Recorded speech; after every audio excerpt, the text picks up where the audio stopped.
Mudragada Padmanabham alias Mudragada Padmanabha Reddy గారి ఆయన ఇంటి మీద దాడి జరిగింది అని చెప్పి వార్తలు వస్తూ ఉన్నాయి.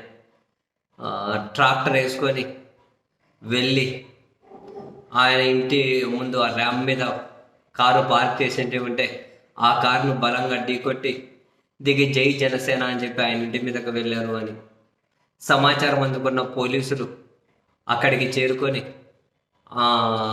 ఢీకొట్టి ఇవన్నీ హంగామా చేసిన వారిని అదుపులోకి తీసుకున్నారు అని మీడియా అయితే రిపోర్ట్ చేస్తూ ఉంది.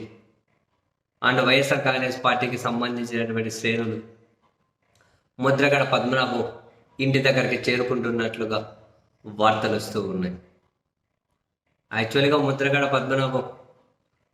పద్మనాభం గారి మీద జనసేన పార్టీ వాళ్లకు యాక్చువల్గా బాగానే కోపం అయితే ఉంది.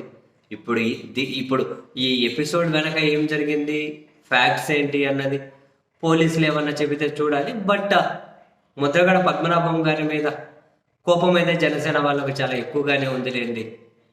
ఎందుకంటే జనసేన అధ్యక్షుడికి ఈయనకు ఎలక్షన్స్ ముందు వరకు కూడా మాట అంటే డి అనే పరిస్థితి ఉండే, ఒక మాటకు రెండు మాటలు మూడు మాటలు అనుకుంటూ వచ్చారు. అండ్ ముద్రగడ పద్మనాభం గారి ఎన్నికలకు ముందు ఛాలెంజ్ విసిరినట్లుగానే ఆయన ఛాలెంజ్లో ఓడిపోయిన తర్వాత ఎన్నికల ఫలితాలు వచ్చిన తర్వాత ఒక ప్రొసీజర్ ప్రకారం ఫాలో అయ్యి ఆయన పేరును ముద్రగడ పద్మనాభం నుండి ముద్రగడ పద్మనాభరెడ్డిగా కూడా మార్చుకున్నారు.